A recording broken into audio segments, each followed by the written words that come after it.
जनवरी में होंगे वो। तो आज हमारी प्रोविजन फॉर डेप्रिसिएशन की सेकंड क्लास है। लास्ट क्लास में मैंने क्या करा था, एक बार रिकॉल कर लेते हैं। हमने देखा कि प्रोविजन फॉर डेप्रिसिएशन अगर हमने अकाउंट मेंटेन किया है तो ईयर बाय ईयर जो हम डेप्रिसिएशन चार्ज करते हैं उसकी एंट्री चेंज हो जाती है। क्या एंट्री होती है डेप्रिसिएशन चार्ज करने की? Depreciation charge on assets. बताओ क्या एंट्री बताई थी आरुषि?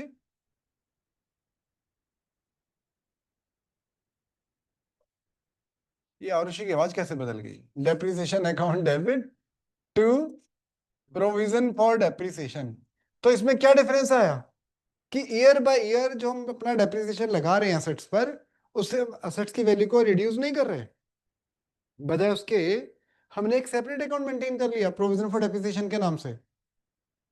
ठीक है, तो इसका मतलब दो अकाउंट बनेंगे, असेट्स का अकाउंट अलग बनेगा, प्रोविजन फॉर डेप्रिसिएशन अकाउंट साथ साथ चलेगा, और ईयर बाय ईयर असेट्स की वैल्यू रिड्यूस नहीं होगी, प्रोविजन फॉर डेप्रिसिएशन इंक्रीज होता चला जाएगा। But at the time of sale of assets, जब हम असेट्स को बेचेंगे,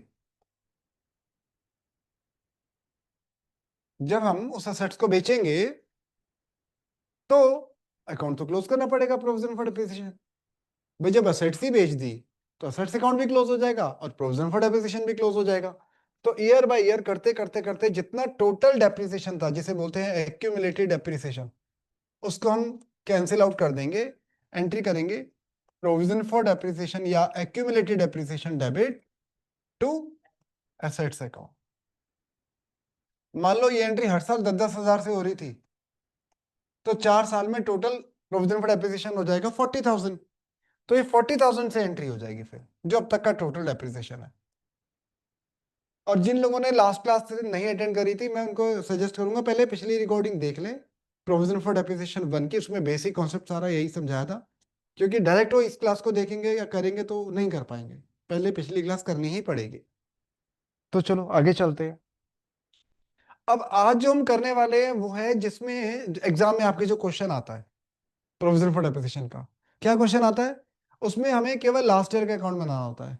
हमें प्रोविजन फॉर डेप्रिसिएशन का बैलेंस दिया होगा, हमें मशीनरी अकाउंट का बैलेंस दिया होगा, और हमें उनकी हेल्प से मतलब लास्ट ईयर का केवल अकाउंट मेंटेन करना होगा।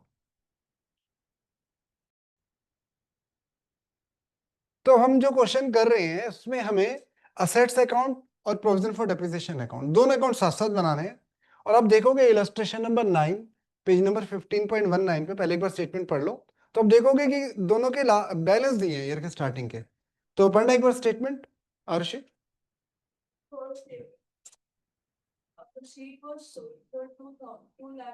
नहीं, सोल्ड नहीं, ऊपर ऊपर बैलेंस पढ़ो शुरू के। हम्म, एक मिनट। टू बैलेंस बीडी मशीनरी का 1 अप्रैल 2024 का बैलेंस दिया है कितना? 8 लाख, क्योंकि असेट्स का डेबिट बैलेंस होता है, यही देखा था अब तो कर रहे हैं। और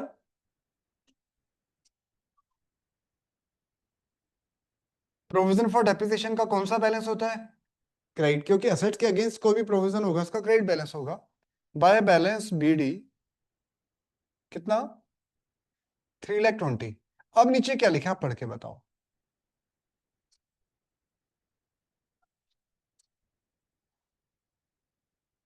on 1 April 2024 A machine sold for ₹2 lakh, जो कि 1 अप्रैल 2021 को खरीदी थी कितने में?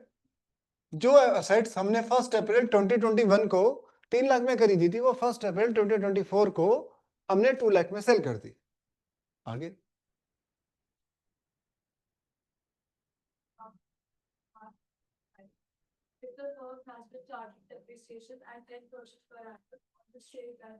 स्ट्रेट लाइन मेथड से 10% के रेट से हम डेप्रिसिएशन चार्ज करते हैं। आगे हो गया? तो पहले मुझे कर लेने दो, बाद में इसको नोट करना, आप अभी पहले मुझे समझा लेने। देखो जो मशीन बेची है, पहले ये गौर करो कि वो बेची कब है, कब बेची है? 1 अप्रैल 2024। अगर ये 1 अप्रैल की जगह 1 जुलाई 2024 होता तो पहले मैं 3 महीने का डेप्रिसिएशन लगाता। यही तो मैंने सीखा है डेप्रिसिएशन वाले चैप्टर में, कि अगर ईयर के मिड में मशीनरी बेचते हैं तो तब तक का डेप्रिसिएशन लगाना पड़ता है। तो क्या एंट्री करता है मैं उस डेप्रिसिएशन लगाने की?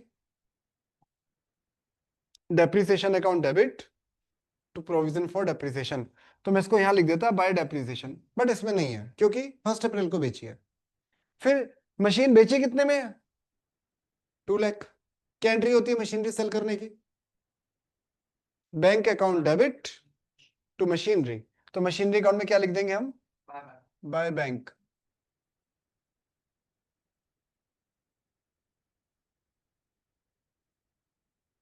Date 1 April 2024।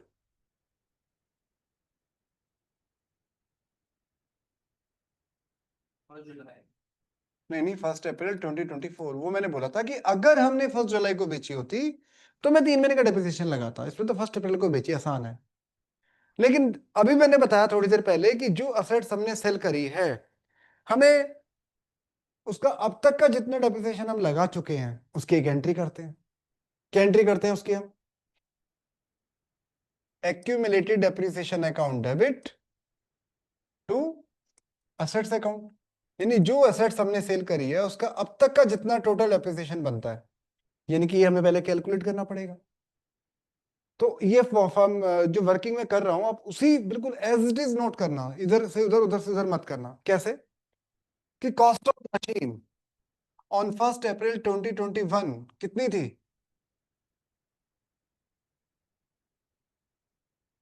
1 अप्रैल 2021 को मशीन की जो कॉस्ट थी वो थी 3 लाख। हमने यूज करी और तो डेप्रिशिएट किया 21 से 22, 22 से 23 और 23 से 24। 31 मार्च 2024 तक हमने मशीन यूज करी है क्योंकि 1 अप्रैल को तो बेच दी ना। तो 21 से 22, 22 से 23, 23 से 24, पूरे 3 साल यूज करी है पूरे। रेट ऑफ डेप्रिसिएशन 10% है, तो कितना कितना डेप्रिसिएशन लगा होगा? 30 30 30, 90,000। प्रेजेंटेशन देखना आप भी ऐसे ही लिखना, बिल्कुल मैं ये उम्मीद कर रहा हूं। यानी कि जो मशीन बेची उसकी कॉस्ट तो थी 3 lakh, total depreciation till the date of sale बनता है 90,000। यानी जब बेची तब उसकी बुक वैल्यू कितनी थी?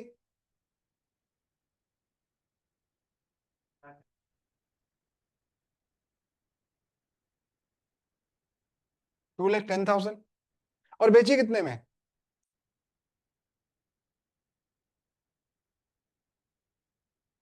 तो कितने का लॉस हो गया?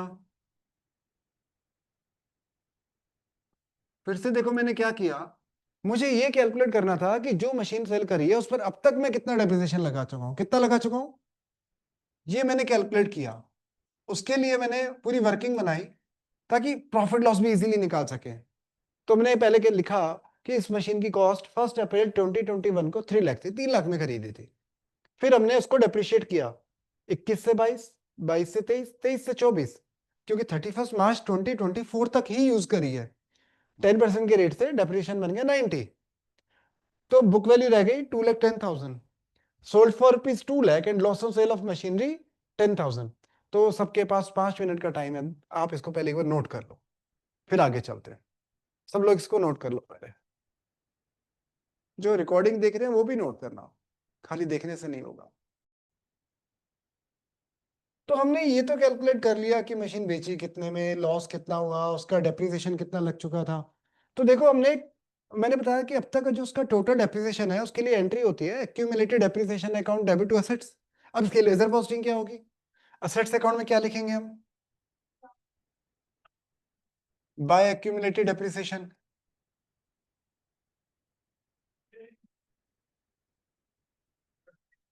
और एक्यूमुलेटेड डेप्रिसिएशन में क्या लिखेंगे?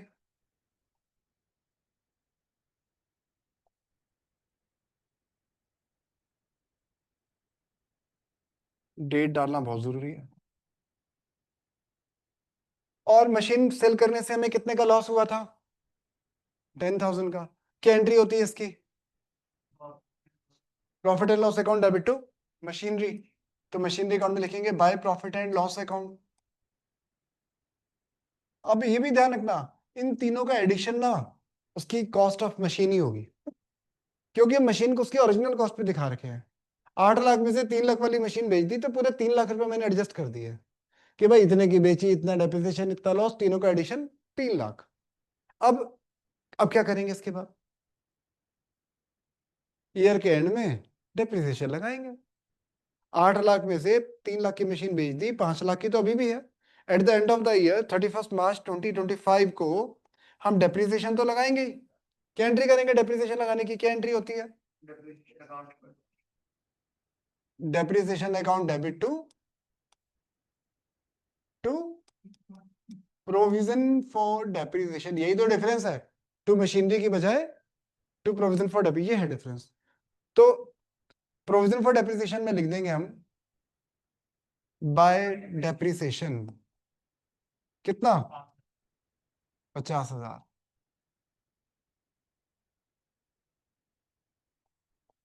क्योंकि क्योंकि 8 लाख में से 3 लाख की मशीन तो बेच दी ना, बाकी 5 लाख की बची। उसी 5 लाख में 10% 50,000। बस अब अकाउंट क्लोज करके बैलेंस निकाल देंगे। ऑब्वियसली मशीनरी का बैलेंस 5 लाख ही बचेगा, अभी इतनी देर से मैं बोल रहा हूँ। By balance C D 5 lakh. Accumulated depreciation account भी क्लोज कर लो, उसका भी बैलेंस निकाल दो। 370 में से 790 गए, 280 देखना सही है, 280 आ रहा है। To balance C D date आएगी 31 मार्च 2025। नोट कर लो सब लोग।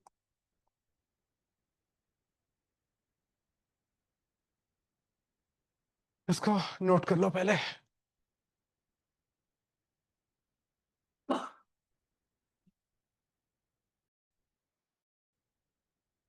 अब हम इलस्ट्रेशन नंबर 10 की तरफ चलते हैं। TS Grewal, page number 15.20, illustration number 10। अब इसमें नई बात क्या है भाई? इससे ज्यादा यही हो सकता है कि जो मशीन बेची है उसके अलावा एक मशीन खरीद भी ली, और दूसरा जो मशीन बेची है वो ईयर के स्टार्टिंग में नहीं, ईयर के मिड में बेची है। तो दोनों ही बातें हैं उसमें। जो बेची है मशीन वो ईयर के मिड में बेची है, और नई मशीन वो एक और खरीद ली, बस इतना ही है। तो पढ़ना एक बार, आरुषि स्टेटमेंट क्या है?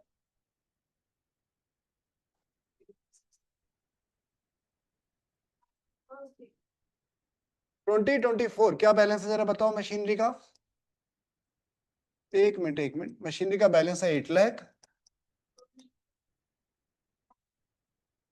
और प्रोविजन फॉर डेप्रिसिएशन का बैलेंस है बाय बैलेंस बीडी, क्योंकि एसेट्स का डेबिट बैलेंस होता है और एसेट्स के अगेंस्ट कोई प्रोविजन होता है उससे क्रेडिट बैलेंस होता है। कितना है आप भी नोट कर लो? 8 लाख एंड 3,10,000।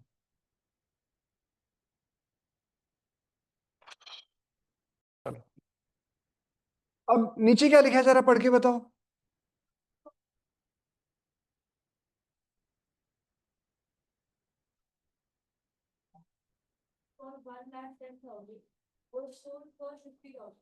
कि 1 जुलाई 2024 को एक मशीन कितने में बेच दी?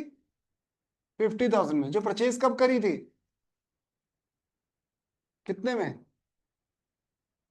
कि जो मशीन 1 अप्रैल 2021 को 1,20,000 में परचेज करी थी, वो सोल्ड कर दी 1 जुलाई 2024 को 50,000। आगे सेम डेट पे नई मशीनरी परचेज ₹4, एक नई मशीन और खरीद ली हमने। चलो जी ठीक है। हम्म ऑन कॉस्ट मतलब straight line method, and accounts are close on 31 March every year, ये होगी स्टेटमेंट। ठीक है, तो चलो एक बार मेरे को कर लेने दो, समझ लो फिर नोट कर लेना। अब पहली बात यह है कि जो मशीनरी सेल करी है 1 जुलाई 2024 को करी है, जिसकी की ओरिजिनल कॉस्ट कितनी है? 1,20,000। तो 3 महीने का डेप्रिसिएशन लगेगा इस साल का। कितना? 1,20,000 पर 10% के रेट से 3 महीने का डेप्रिसिएशन, नहीं सॉरी 15% के रेट, 15% के रेट से 3 महीने का डेप्रिसिएशन, ये बनेगा 4,500 आई थिंक। देखना सॉल्यूशन में 4,500। अब 12,000, 12 से 18, 18,000 का 1/4, हाँ यही है ठीक है। तो इसकी जनरल एंट्री क्या होगी? अभी बाद में नोट करना, पहले समझ लो जनरल एंट्री क्या होगी इसकी। बोलो Tejas. Depreciation debit to provision for depreciation. तो बाय डेप्रिसिएशन 4500, ये तो चलो लग गया। अब दूसरा, मशीनरी बेची कितने में? क्या एंट्री होती है मशीनरी बेचने की? बेचने की एंट्री पूछ रहा हूँ। Bank account debit to machinery, by bank 50,000। फिर आपको याद हो तो मैंने बताया था कि जो मशीनरी सेल करी है उसका अब तक का जो टोटल डेप्रिसिएशन है उसके लिए एंट्री होती है accumulated depreciation account debit to assets. ये लास्ट क्लास में सीखा था हमने। अब ये मालूम करने के लिए चलो लिख देता हूं पहले, बाय एक्यूमुलेटेड डेप्रिसिएशन और टू असेट्स 1 जुलाई 2024। ये मालूम करने के लिए मैंने बताया था कि आपको वर्किंग नोट बनाना चाहिए साफ साफ बढ़िया से। मैं दोबारा बना रहा हूं, फिर से कह रहा हूं, जैसे मैंने बनाया ऐसे ही प्रेजेंट करना आप। तो 2 मिनट इधर देखो। कॉस्ट ऑफ मशीन ऑन 1 अप्रैल 2021 कितनी है? 1,20,000। अब हमने कब कब यूज करी उसका डेप्रिसिएशन? पहला लगा होगा 21 से 22, और फिर 22 से 23, 23 से 24, और 24 से 25। 15% के रेट से यहां तो बना होगा 18,000। अभी आता हूं, 18,000, 18,000। क्यों इस साल 3 महीने यूज नहीं करी? 24 से 25 में 3 महीने का डेप्रिसिएशन नहीं लगा हमने 4,500। तो टोटल डेप्रिसिएशन हो गया इसका 500। अब बुक वैल्यू कितनी हुई उसके जरा बताओ। पहले एक बार मुझे करना तो बाद में नोट कर लेना। बुक वैल्यू कितनी हुई? 120 में से 1,50,000 ये आ गया 61,500। और बेचे कितने में है? 60, 50। देखना 11,500 का लॉस आ रहा है, देखना सोल्यूशन में। ठीक है, तो 50,000 में बेच दी और 11,500 का लॉस हो गया। अभी 1 मिनट ऐसा करो, पहले वर्किंग नोट कर लो। ये चीज भी नोट करो, और ये वर्किंग नोट, और ऐसे ही नोट करना जैसे मैंने लिखी है। प्रेजेंटेशन यही रहनी चाहिए, किसके नीचे क्या और कौन सी चीज किस जगह लिखी है। अब इसको इसमें कैसे लिखेंगे? कितने में सेल करी थी बाय बैंक वो मैंने लिख दिया। जो मशीन सेल करी है उसका एक्यूमुलेटेड डेप्रिसिएशन कितना था till the date of sale? 58,500। उसकी एंट्री क्या बताई थी मैंने? तो असेट्स में लिखेंगे बाय एक्यूमुलेटेड डेप्रिसिएशन,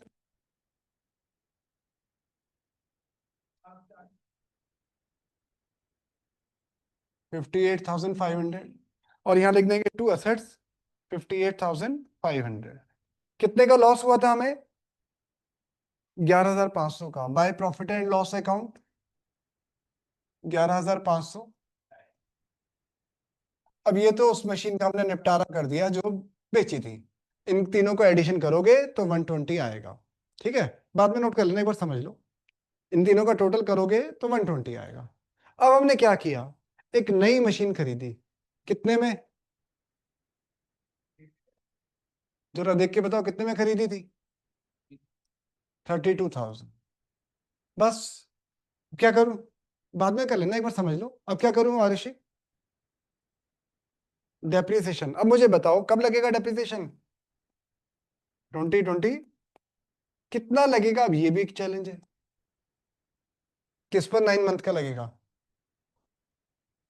तो पहले बाकी पे तो लगा लो। 8 लाख में से 1,20,000 की बेची, तो बाकी जो 6,80,000 की मशीन बची हुई है उस पर नहीं लगाओगे डेप्रिसिएशन? उस पर भी लगेगा। और जो अभी अभी 32,000 में खरीदी है उस पर भी लगेगा, लेकिन कितने महीने का लगेगा? 9 महीने का। देखना एक बार सोल्यूशन में यही है 1,05,600। तो एक बार समझ लो, बाद में नोट कर लेना, बस एक बार समझ लो। तो ये डेप्रिसिएशन समझ में आ गया कैसे कैसे लगाया मैंने? जो बची हुई मशीन है उस पर तो पूरे साल का, और जो अभी खरीदी है उस पर 9 महीने का। अब बताओ एंट्री क्या होती है डेप्रिसिएशन लगाने की? हाँ, depreciation account debit to provision, तो प्रोविजन में लिखेंगे बाय डेप्रिसिएशन 1,05,600।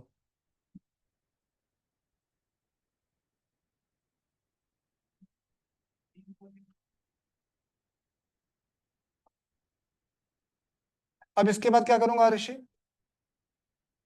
दोनों के अकाउंट क्लोज करके बैलेंस निकाल देंगे। अब आप कर लो नोट। अब दोनों अकाउंट क्लोज करके और ये जो मैंने लिखवाया था नीचे करंट ईयर का डेप्रिसिएशन, वो भी निकाल के दिखा देना आप एग्जाम में।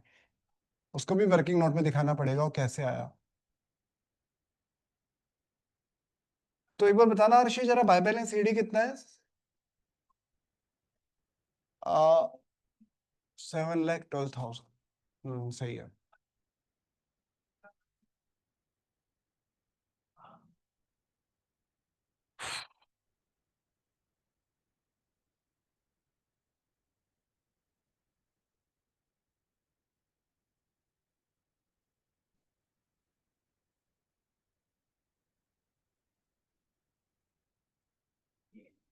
तो इसका भी बैलेंस निकाल लेते हैं। टू बैलेंस सीडी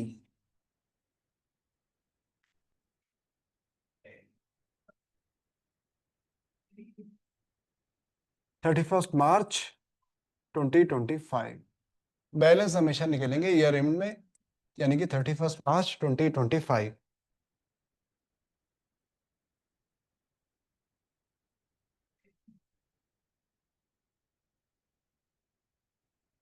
सब लोग अच्छे से इसको कर लो, और फिर होमवर्क बताता हूँ कौन सा है इसमें। और हाँ, मशीनरी डिस्पोजल अकाउंट भी बता देता हूँ कैसे बनेगा इसी क्वेश्चन में। अगर इसी क्वेश्चन में बोला होता कि मशीनरी डिस्पोजल अकाउंट बनाना है तो कैसे बनेगा, वो मैं अभी 2 मिनट में बता दूंगा, पहले आप इतना नोट कर लो।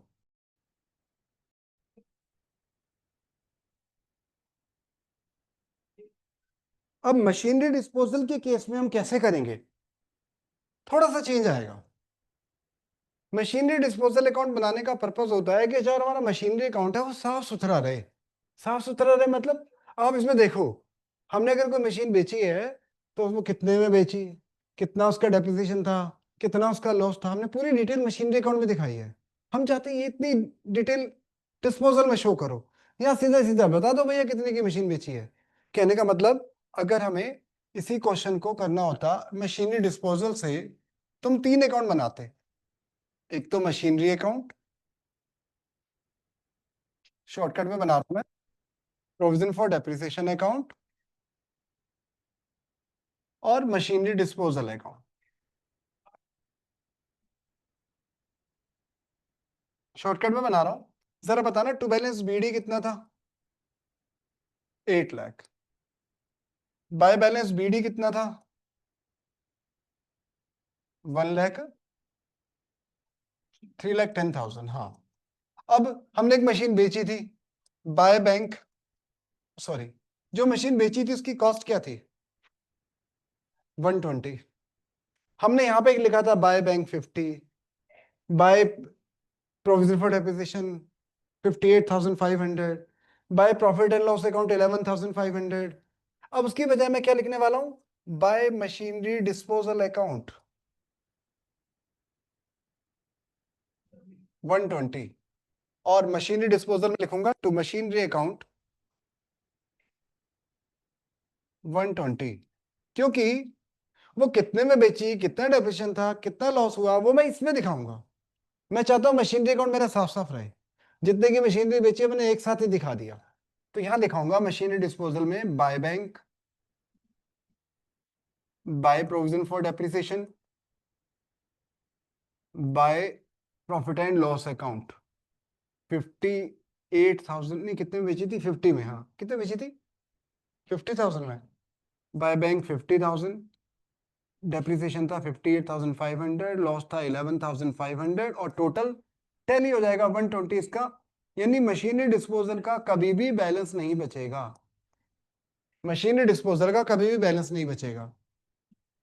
अब मशीनरी अकाउंट में, हाँ, एक और मशीन खरीदी थी टू बैंक, कितने में खरीदी थी? 32 में ना। तो जब बैलेंस निकालोगे तो जो पहले बैलेंस आया था अभी भी वही आएगा, मशीनरी का बैलेंस तो चेंज नहीं होगा। कितना आया था देखना पहले मशीनरी का बैलेंस, बाय बैलेंस सीडी 7,12,000, तो वो तो वही रहेगा। लेकिन थोड़ा सा change machinery provision for depreciation में भी आएगा। मशीनरी का डिफरेंस समझ में आ गया अमान्य, कि सारी डिटेल यहाँ लिखने की जगह हमने सीधा लिख दिया बाय मशीनरी डिस्पोजल, और उसमें लिख दिया फिर हमने कितने में बेची कितने का लॉस। ऐसे ही प्रोविजन फॉर डेप्रिसिएशन में भी छोटा सा चेंज आएगा। एक तो हमने डेप्रिसिएशन लगाया था 4500 का, सेम। फिर डेप्रिसिएशन लगाया था 1,05,600 का, शायद से, सेम। फिर हमने यहाँ लिखा था टू मशीनरी अकाउंट, पर मशीनरी की जगह लिखेंगे to machinery disposal account. To machinery की जगह क्या लिखेंगे, क्योंकि मशीनरी डिस्पोजल में लिखा है हमने बाय प्रोविजन फॉर डेप्रिसिएशन, तो प्रोविजन फॉर डेप्रिसिएशन में लिखेंगे टू मशीनरी डिस्पोजल। बस इसके बाद जैसे इसका अकाउंट क्लोज किया था ऐसे ही क्लोज करके बैलेंस निकाल देंगे, टू बैलेंस सीडी। इसे नोट करना है या समझ में आ गया, है ना? अभी लेकिन मैं फिर ये कहूंगा एक क्लास और करेंगे कोई, क्योंकि एग्जाम में प्रोविजन फॉर डेप्रिसिएशन का यही क्वेश्चन आता है 11th में। अगर प्रोविजन फॉर डेप्रिसिएशन आएगा तो यही क्वेश्चन आएगा, बिना डिस्पोजल किया विद डिस्पोजल वो एक अलग बात है, पर आएगा प्रोविजन फॉर डेप्रिसिएशन का क्वेश्चन यही जिसमें लास्ट ईयर का ही मशीनरी अकाउंट और लास्ट ईयर का ही डेप्रिसिएशन अकाउंट बनाना होगा। तो इसलिए जो मैं होमवर्क आज दे रहा हूं पहले उस पर फोकस करना, पहले इसको विदाउट डिस्पोजल के करना, हो जाए तो विद डिस्पोजल करना, खत्म। अगर आप कहोगे नहीं समझ में आया तो मैं अगली क्लास में दोबारा यही करा दूंगा, क्योंकि ये तो क्वेश्चन आना ही आना है एग्जाम में आपके। तो एक बार होमवर्क नोट करो। तो आज का होमवर्क है, क्या डेट है आज की, 4 है ना? आज का होमवर्क है आपका क्वेश्चन नंबर 17 टीएस ग्रेवाल से 18 9। मैं फिर कह रहा हूं पहले बिना डिस्पोजल के करना फिर डिस्पोजल के साथ करना, 17 18 19 और 20। बस ये 4 क्वेश्चन करना, विदाउट डिस्पोजल विद डिस्पोजल दोनों मेथड से करना।